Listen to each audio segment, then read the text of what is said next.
নমস্কার বন্ধুরা, আমি আজকে আরেকটা নতুন রেসিপি নিয়ে এসেছি।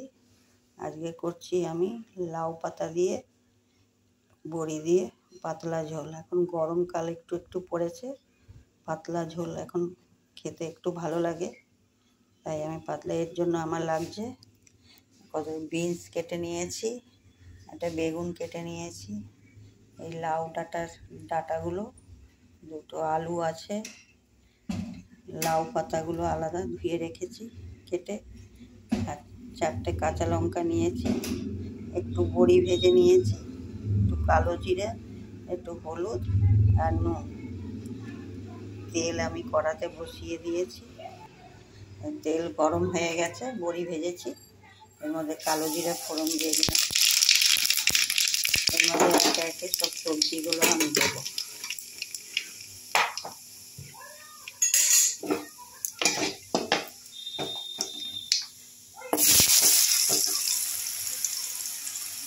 আলু,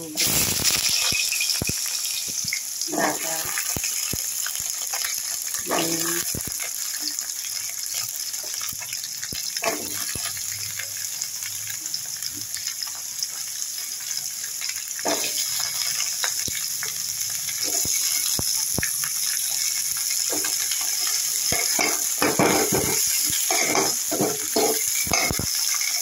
এর মধ্যে পরিমাণ মতো নুন দিয়ে দিলাম,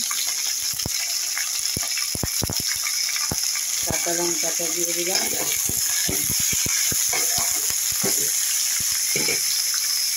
এর মধ্যে সামান্য একটু হলুদ দিলাম,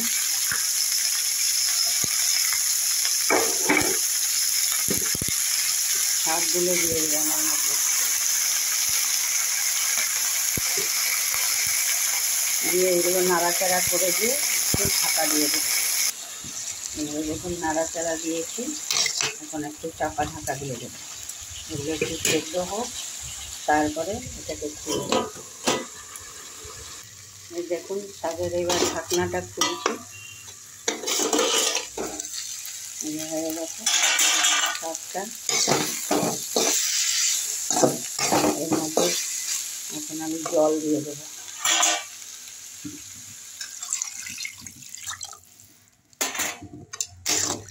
ঝোল ঝোল হবে, এটা নিরামিষ।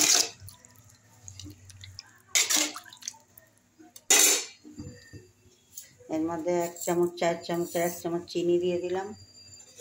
নিরামিষ তরকারি একটু মিষ্টি না দিলে ভালো লাগে না, আর এই ডোগা পাতার তরকারিতে একটু মিষ্টি দিলে ভালো লাগে খেতে।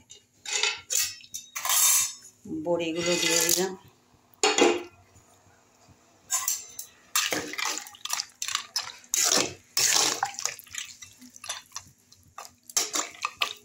বড়িগুলো এগুলো এখন ফুটে উঠলে